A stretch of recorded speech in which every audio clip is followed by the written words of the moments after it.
눈물의 선지자 누굽니까? 예레미야죠. 예레미야가 왜 눈물의 선지자입니까?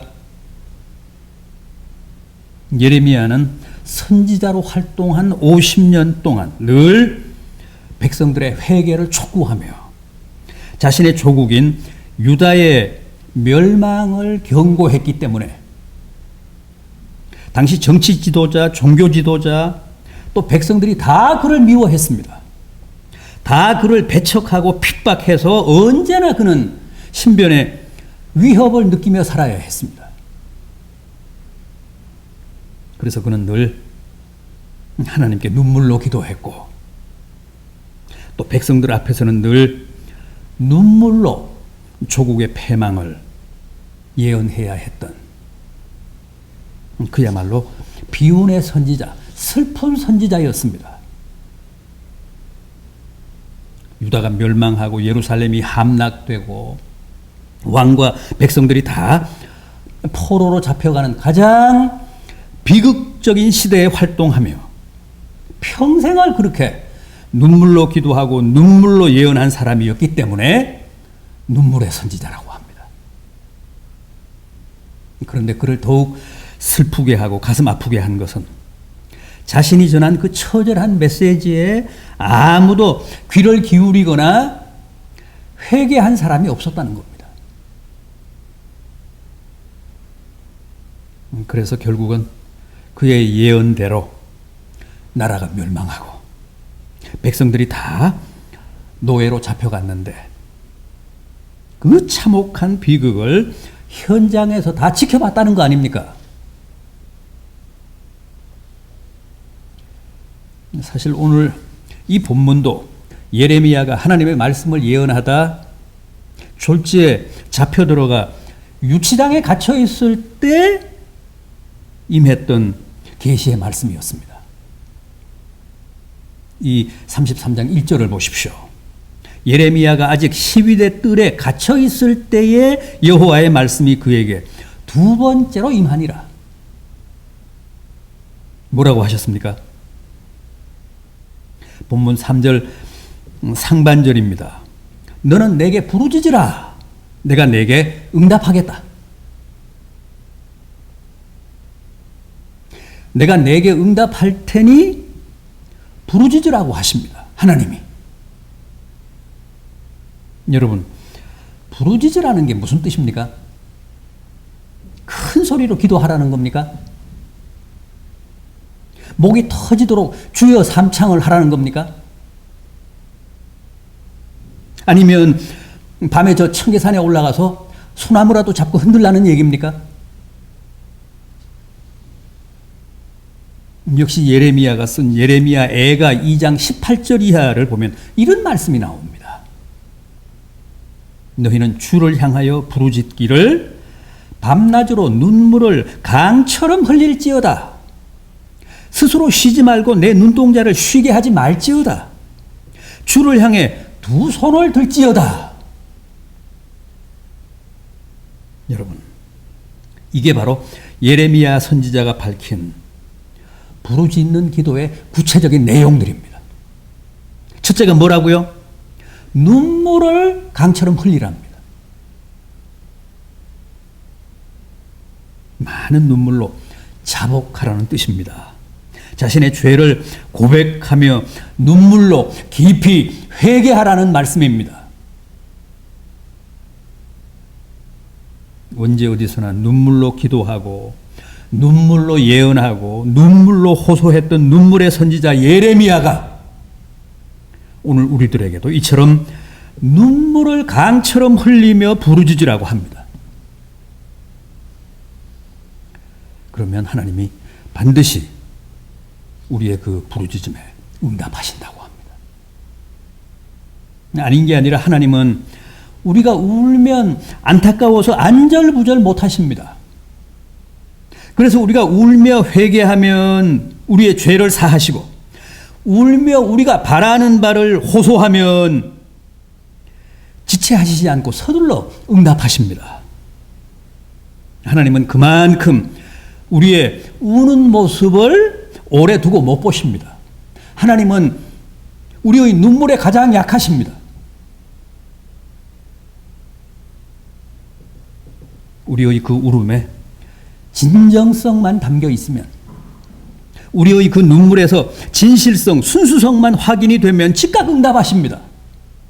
그래서 눈물을 강처럼 흘리라고 한 겁니다. 긴 시간 기도하라는 뜻이라기보다는 꾸준히 하라, 날마다 하라, 지구력 있게 하라, 기도를 생활화하라는 뜻입니다. 우리는 참 기도를 꾸준히 하지 못합니다. 기도는 영혼의 호흡이기 때문에 꾸준함이 생명입니다. 하다가 쉬거나 한꺼번에 몰아서 할 수도 없습니다. 날마다 순간마다 그야말로 호흡처럼 해야 합니다. 호흡은 길을 갈 때도, 잠을 잘 때도, 밥을 먹으면서도, 화장실에서도 계속 하지 않습니까? 기도도 그렇게 해야 합니다. 오죽하면 성경이 기도 쉬는 행위를 죄라고까지 했겠습니까? 부르짖는 기도. 또 뭐라고 했습니까? 주를 향해 두 손을 들지어다 그랬습니다. 이것은 무슨 만세를 부르라는 게 아니라 주님 앞에서 완전히 항복 선언을 하라, 투항하라는 뜻입니다. 자신을 완전히 내려놓고 겸손하게 전적으로 하나님의 도우심만을 바라라는 겁니다. 더 이상 자신을 고집하지 말고, 자신을 내세우지 말고 오직 주님만 의지하며 주님께 전적으로 복종할 것을 다짐하라는 뜻입니다. 자, 이게 바로 오늘 본문이 말씀하는 부르짖으라는 권면의 진정한 의미인데, 그럼 이번에는 이렇게 부르짖어 기도하면 내가 반드시 응답하겠다고 하신 약속의 내용을 좀 더 구체적으로 짚어보겠습니다. 우선 본문 3절 하반절입니다. 내가 알지 못하는 크고도 은밀한 일을 보이리라. 우리가 하나님께 부르짖어 기도하면 미처 나도 알지 못하고 상상하지 못한 크고도 비밀한 그 무엇을 보이시고 또 허락하시겠다고 합니다. 여기서 말씀하는 크고도 은밀한 일이란 위대하고 기발한 일, 또 위대하고 기상천외한 일, 또 위대하고도 신비한 일을 의미합니다. 그러니까 우리가 바라며 기도하는 것 이상의 놀라운 응답을 보장해 주시겠다는 말씀입니다. 우리의 인간적인 기대나 상상력을 훨씬 뛰어넘는 놀랍고도 기발한 그 무엇을 허락해 주시겠다는 약속입니다. 여러분, 우리가 생각하기에는 더 이상 길이 없고 도저히 다른 무슨 방도가 있을 것 같지 않아도 하나님께는 얼마든지 크고도 비밀한 해결책이 있습니다. 따라서 그게 무엇이든 인간적인 생각이나 계산으로 지레 포기하거나 너무 쉽게 절망하는 것은 어리석고 미련한 짓입니다. 부디 함부로 체념하거나 좌절하지 마시고 꼭 말씀대로 부르짖어 기도하셔서 하나님의 그 크고도 은밀한 기도 응답을 꼭 체험하시는 성도들 되시기를 바랍니다. 다음은 황폐해진 성을 치료하여 낫게 해주신다고 합니다. 본문 6절을 보십시오. 보라, 내가 이 성읍을 치료하며 고쳐 낫게 하고 평안과 진실이 풍성함을 그들에게 나타낼 것이며,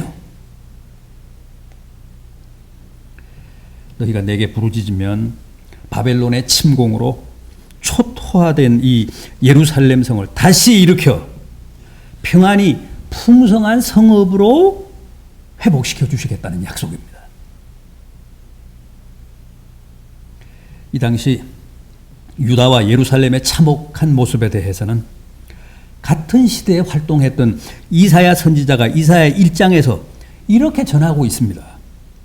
온 머리는 병들었고 온 마음은 피곤하였으며 발바닥에서 머리끝까지 성한 곳이 없이 상한 것과 터진 것과 새로 맞은 흔적뿐이거늘 그것을 짜며 싸매며 기름으로 부드럽게 함을 받지 못하였도다. 너희의 땅은 황폐하였고 너희의 성읍은 불에 탔고 너희의 토지는 너희 목전에서 이방인들에게 삼켜졌으며 이방인들에게 파괴됨 같이 황폐하였고 포도원의 망대같이 참외밭에 원두막같이 겨우 남았도다. 어떻습니까? 사실 이게 바로 오늘 우리들의 적나라한 모습이고 현실이고 또 우리 사회의 극명한 실상 아닙니까? 정말 요즘은 멀쩡한 사람이 없습니다. 너나 할 것 없이 다 상처투성입니다. 가정들도 그렇습니다. 그야말로 발바닥에서 머리끝까지 성한 곳이 없습니다. 다 불안불안하고 아슬아슬합니다. 겉만 그럴듯하지 속을 들여다보면 다 위태위태합니다. 아픔 없는 사람, 피 흘리지 않는 가정이 없을 정도입니다. 나라 사정은 더합니다. 그렇다면 이 총체적인 중병을 어떻게 해야 할까요? 내년 3월 9일이 대선인데 차기 대통령을 잘 뽑으면 치료가 될까요? 예레미야 시대의 여러 왕들이 그랬던 것처럼 정치인들이 더 심각한데 그게 가능하겠습니까? 누구도 그 어떤 집단도 결코 지금 우리의 이 병든 사회와 가정과 개인을 온전케 할 수는 없습니다. 왜 그럴까요? 소경이 소경을 인도할 수는 없지 않습니까? 물에 빠진 자가 물에 빠진 자를 건질 수는 없지 않습니까? 죄인이 죄인을 구원할 수는 없지 않습니까? 그럼에도 우리는 결코 절망하지 않습니다. 어째서요? 주께 부르짖으면 하나님이 우리의 성과 우리의 병든 사회, 우리의 병든 가정과 개인을 치료하사 분명히 낫게 해주신다고 약속하셨기 때문입니다. 사람은 할 수 없지만 대통령이나 정치인들은 할 수 없지만 하나님은 능히 이 병든 나라, 이 황폐해진 성을 고치사 모두가 평안하게 건강하게 살아갈 수 있는 사회로 새롭게 고쳐주실 수 있기 때문입니다. 하나님은 우리의 가정도 각 개인의 중병도 다 치료하여 낫게 하실 수 있습니다. 출애굽기 15장 26절입니다. 나는 너희를 치료하는 여호와라. 말라기 4장 2절입니다. 내 이름을 경외하는 자에게는 의로운 해가 떠올라 치료하는 광선을 발하리라. 역대하 7장 14절입니다. 스스로 겸비하여 부르짖으면 내가 하늘에서 듣고 그 땅을 반드시 고칠지라. 그게 가정이든 혹은 내 몸, 내 마음, 내 영혼이든 치료가 꼭 필요하고 고침이 꼭 필요하다고 생각하시는 분들은 주저 마시고 주님께 부르짖으십시오. 반드시 우리를 고쳐주실 줄 믿습니다. 하나 더 있습니다. 우리가 주께 부르짖어 기도하면 찬송과 영광과 평안의 복을 주신다고 합니다. 본문 마지막 절인 9절을 보십시오. 이 성읍이 세계 열방 앞에서 나의 기쁜 이름이 될 것이며 찬송과 영광이 될 것이요. 그들은 내가 이 백성에게 베푼 모든 복을 들을 것이요. 내가 이 성읍에 베푼 모든 복과 모든 평안으로 말미암아 두려워하며 떨리라.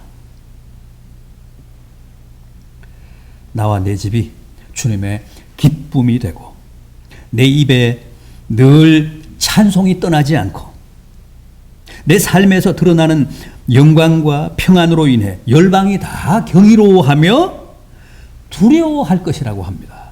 얼마나 아름다운 축복입니까? 여러분, 요즘 여러분의 삶에, 여러분의 가정에 기쁨이 있으십니까? 평안이 있으십니까? 여러분들의 입에 찬송이 있으십니까? 삶의 보람과 즐거움이 있으십니까? 오늘도 주님이 죽음 가운데서 부활하신 이 주일날에도 우리나라 국민 가운데서 무려 40명이 자살을 택합니다. 평균 33분에 1명씩 자살하기 때문에 지금 우리가 1시간 이 가정 예배를 드리는 순간에도 벌써 2명이나 자살했습니다. 그만큼 삶이 고통스럽고 아무런 보람도 기쁨도 희망도 없기 때문입니다. 믿는 사람들도 마찬가지입니다. 다들 평안이 아니라 짜증으로 가득 차 있습니다. 지금 거울을 한번 보십시오. 모두가 살기 싫은 표정입니다.